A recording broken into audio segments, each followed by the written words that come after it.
பூஜ்யாய ஸ்ரீ ராகவேந்திராய சத்யதர்ம ரதாயச பஜதாம் கல்ப விருட்சாய நமதாம் காமதேனவே. Sri Raghavendra YouTube channel நேயர்களுக்கு சைதை ராஜாவின் அன்பான வணக்கங்கள்.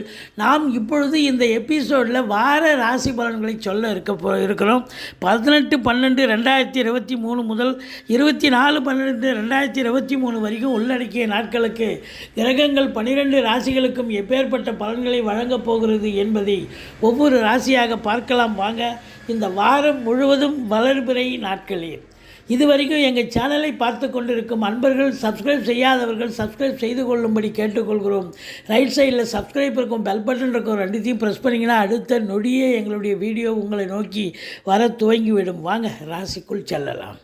தனுசு ராசி காலபுருஷனுக்கு 9வது ராசி. குரு பகவான் ஆட்சி பெறும் வீடு. மூலம், பூராடம், உத்திராடம் முதல் பாதம் உள்ளடக்கியது. இந்த வார கிரகங்கள் இந்த தனுசு ராசிக்கு நல்ல பலனை தருமா? எப்பேற்பட்ட பலன்களை வழங்கப் போகிறது பார்க்கலாம் வாங்க. ராசியில் சூரிய பகவான் அமர்ந்திருக்கிறார். 9ஆம் இடத்து அதிபதி என்று சொல்லக்கூடிய சூரியன் ராசியில் அமர்ந்து குரு பார்வையில் இருக்கிறார். அப்போ இந்த வாரம் பார்த்தீங்கன்னு சொன்னால் உங்களுடைய தந்தையாருக்கு ஒரு செல்வாக்கு மிகுந்த ஒரு காலகட்டம். நீங்களும் மதிப்பு கொடுப்பீங்க. சமூகத்தில் உங்கள் தந்தைக்கு பேரு புகழ் அந்தஸ்து உயரப்போகிறது. அரசியல்வாதிகளின் செல்வாக்கு, உதாரணமாக அதாவது இந்த தனுசு ராசியில் பிறந்த அரசியல்வாதிகளுக்கு இந்த வாரம் மிகுந்த செல்வாக்கை பெறக்கூடிய ஒரு வாரம். அரசாங்கத்தால் அனுகூலம். அந்த IAS, IPS, IFS போன்ற உயர் பதவியில் இருக்கும் அன்பர்கள், அதற்கு நிகரான பதவியில் இருக்கும் அன்பர்களுக்கும் ஒரு பொற்காலமாகத்தான் இந்த வாரம் விளங்கப் போகிறது. ராசி குரு பார்க்கிறார். 9ஆம் இடத்து அதிபதி பாக்கியாதிபதி ராசியில் இருக்கிறதால எதையும் நீங்கள் போராடி ஜெயிக்க தேவையில்லை. ஈஸிலி டு கெட் அப்படின்னு சொல்கிற அளவுக்கு நீங்கள் சாதிக்க முடியும். அதுலேயும் குறிப்பாக பார்த்தீங்கன்னா கல்வித்துறை, நிதித்துறை, நீதித்துறை, அரசியல், சினிமா, பத்திரிகை, மீடியா, ஆன்மீகம், விளையாட்டு, தனியார் துறை, தொழில்துறை, தொழில்நுட்பத்துறை, கேட்ரிங் துறை, விமானத்துறை, தரை வழி போக்குவரத்து, மற்றபடி உங்கள் கட்டிடத்துறை, ஃப்ளாட் ப்ரமோட்டர்ஸ், பில்டர்ஸ், இப்படி சொல்லிக்கிட்டே இருக்கலாம். ஏகப்பட்ட, அதாவது வெளிநாடு சம்பந்தப்பட்ட விஷயங்கள் கூட உங்களுக்கு அனுகூலத்தை தரப்போகிறது. நீங்கள் வெளிநாடு போகணுன்னா இந்த வாரம் பயன்படுத்திக்கிங்க. தாராளமாக போகலாம், நல்லதே நடக்கும். இது நாள் வரையிலும் 2ஆம் இடத்துல இருந்து வந்த சனி பகவான் இப்போ 3ஆம் இடத்துக்கு போயிட்டார். அப்போ 7.5 சனின்னு அர்த்தம். 2ல் இருந்தால் 7.5 சனி தானே. அப்போது விலகியது, சனி விலகியது, 3ஆம் இடத்துக்கு போயிட்டார். அப்போ இந்த தனுர் ராசிக்கு இது நாள் வரைக்கும் உங்களுக்கு பெரிய பிரச்சனைகளை, அதாவது கெடுபலன்களை தந்து கொண்டிருந்த இந்த சனி பகவான் இப்போ அப்படியே உல்டாவாக மாறி விபரீத ராஜயோகம். நீங்கள் தொட்டதெல்லாம் தொடங்க போகிறது, தொடாததெல்லாம் தொடங்க போகிறது. ஆனால் நமக்கு அதெல்லாம் நடக்குது அப்படின்னு உங்களை நீங்களே கிள்ளிக்கிற அளவுக்கு நீங்கள் அதிசயம் உங்களுக்கு நடக்க போகிறது. 4ஆம் இடத்தில் ராகு பகவான். இடம் விற்பது, வாங்குவது தொடர்பில் இருக்கும் அன்பர்கள், ஃப்ளாட் ப்ரமோட்டர்ஸ், பில்டர்ஸ், கட்டிட கலைஞர்கள், இவங்களுக்கெல்லாம் சிறப்பான ஒரு வாரம். பிள்ளைகளுடைய கல்வி மிக சிறப்பாக இருக்கும். ஆனால் உங்கள் தாய்க்கு தேக ஆரோக்கியத்தில் அக்கறை தேவை. மற்றபடி 5ல் குரு கெஞ்சினாலும் கிடைக்காதுன்னு சொல்லுவாங்க.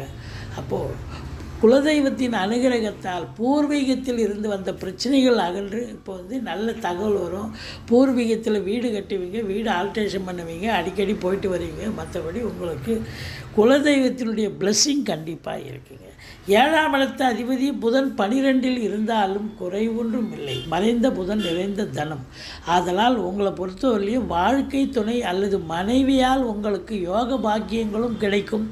செலவினங்கள் ஏற்பட்டாலும் சுப செலவுகளே ஏற்படக்கூடிய ஒரு காலகட்டம். அதே நேரத்தில் உங்களுக்கு பார்த்திங்கன்னா 9ஆம் இடத்தை குரு பார்க்கிறார். பாக்கிய நிறைவுகள், பாக்கியங்கள் கிடைக்கக்கூடிய ஒரு அமைப்பு இருக்குங்க. 10ல் கேது இருந்தாலும் உங்களுக்கு குரு பார்க்குதா அப்படின்னா இல்லை. அதனால் 10ஆம் இடத்தை இருக்கிறத அவரை சுருக்கக்கூடிய ஒரு நிலையில் இருப்பார். அப்போ நீங்கள் என்ன பண்ணணும் அப்படின்னா, சொந்தமாக தொழில் பண்ணுறவங்க கடனை உடனே வாங்கி தொழிலில் போட்டுறாதீங்க. தொழிலில் போட்டிங்கன்னா கடன் காட்சிகள் தான் அதிகமாக, வாங்கின கடன் தான் டெவலப் ஆகும் ஒழிய தொழில் விருத்தி ஆகாது. அதனால் இருக்கிற தொழிலை வச்சு அப்படியே மெயின்டைன் பண்ணுங்கள். ஆன்மீகத்தில் நாட்டம் அதிகரிக்கும். ஆனால் வேலையில் இருக்கிறவங்களுக்கு எந்த ஒரு பிரச்சனையும் இருக்காது.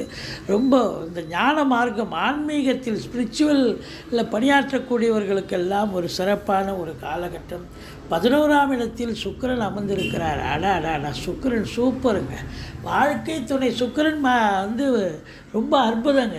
அதாவது உங்களை பொறுத்தவரையிலையும் நிதித்துறை, சினிமா, பத்திரிகை, மீடியா போன்ற கேட்ரிங் துறை போன்ற துறைகளில் பணிபுரியும் அன்பர்களுக்கு ரொம்ப அருமையான ஒரு வாரம். சாதிக்க போகிறீங்க. அதுலேயும் சினிமா இண்டஸ்ட்ரி, தொலைக்காட்சி இண்டஸ்ட்ரி, வங்கிகளில் பணிபுரிபவர்கள், அதே நேரத்தில் உங்களுக்கு இன்சூரன்ஸு, மற்றபடி இப்படி சுக்கிரனுடைய ஆதிக்கம் நிறைந்த இன்டீரியர் டெக்கரேஷன் இப்படி செய்யக்கூடிய அன்பர்களுக்கெல்லாம் ஒரு பொற்காலமாக அமையப் போகிறது. முதல் திருமணம் முறிவு ஏற்பட்டு 2வது திருமணத்திற்காக காத்திருக்கும் இந்த தனுசு ராசி அன்பர்களுக்கு சாதனை புரிவீங்க. நல்லது நடக்க போகுது. எண்ணிய செயல் ஈடேறப் போகிறது. தொட்டதெல்லாம் தொடங்க போகிறது. சுக்கிரனுடைய ஆதிக்கம் மிகச் சிறந்து விளங்குவதால் உங்களை பொறுத்தவரையிலையும் எதை தொட்டாலும் வெற்றி, எங்கே போனாலும் ஜெயம், ஏதோ சாதிக்கக்கூடிய ஒரு வல்லமை கண்டிப்பாக வந்துடுது அப்படின்னு சொல்லலாம். 12இல் செவ்வாய் இருக்கிறார். செலவினங்கள் ஏற்பட்டாலும் வீடு வாங்க, மனை வாங்க, ஃப்ளாட்டு வாங்க, வீடு ஆல்ட்ரேஷன் பண்ண, இப்படி ஏதாவது ஒரு வேலையை எடுத்துக்கிட்டு போவீங்க. புதன் 7 குடையவனும் 12இல் இருக்கார். தாய்மாமன் மற்றும் மைத்துனர் வகையில் கூட உங்களுக்கு நல்லது நடக்கக்கூடிய அமைப்பு இருந்தாலும் சுப செலவுகள் ஏற்படும். மொத்தத்தில் பார்க்கும் பொழுது உங்களுக்கு 3ஆம் இடத்துல சனி இருக்கிறார். இளைய சகோதரிகளுக்கு பிரச்சனை வரலாம். ஆனால் எடுக்கின்ற முயற்சிகள் கொஞ்சம் லேட்டானாலும் இமாலய வெற்றியை அவர் கண்டிப்பாக தேடித் தருவார். அவர் கொடுக்குற வெற்றி ஒரு நிரந்தர வெற்றியாகத்தான் அமையப்போகிறது அப்படின்னு சொல்லலாம். உங்களை பொறுத்தவரையிலையும் இந்த ஆன்மீகத்தில் இருக்கிறவங்க, இந்த கல்வித்துறையில் இருக்கிறவங்களும் சிறப்பாக இருப்பாங்க. குறிப்பாக பார்த்தீங்கன்னு சொன்னால் இந்த அரசியலில் பணிபுரிபவர்களுக்கு ஒரு பொற்காலமாகத்தான் இது அமையப்போகிறது. மற்றபடி உங்களுக்கு இந்த வெளிநாடு சம்பந்தப்பட்ட விஷயங்கள், உள்நாட்டு வாணிபம், வெளிநாட்டு வாணிபம், ஏற்றுமதி இறக்குமதியாளர்கள், ஷேர் மார்க்கெட்டில் இன்வெஸ்ட் பண்ணுறவங்க, ஸ்பெக்குலேஷன் பண்ணுறவங்க, ஆன்லைன் பிஸ்னஸ் பண்ணுறவங்க, ஹோட்டல் பிஸ்னஸ் பண்ணுறவங்க, இவங்களுக்கெல்லாம் ஒரு பொற்காலமாக அமையப்போகிறது. ரொம்ப சிறப்பான ஒரு வாரமாக இது அமையும். எங்களுடைய வீடியோ பிடிச்சிருந்தால் லைக் பண்ணுங்கள், ஷேர் பண்ணுங்கள், சப்ஸ்கிரைப் பண்ணுங்கள். மறக்காமல் சப்ஸ்கிரைப் பண்ணுங்கள். நன்றி. வாழ்க வளமுடன்.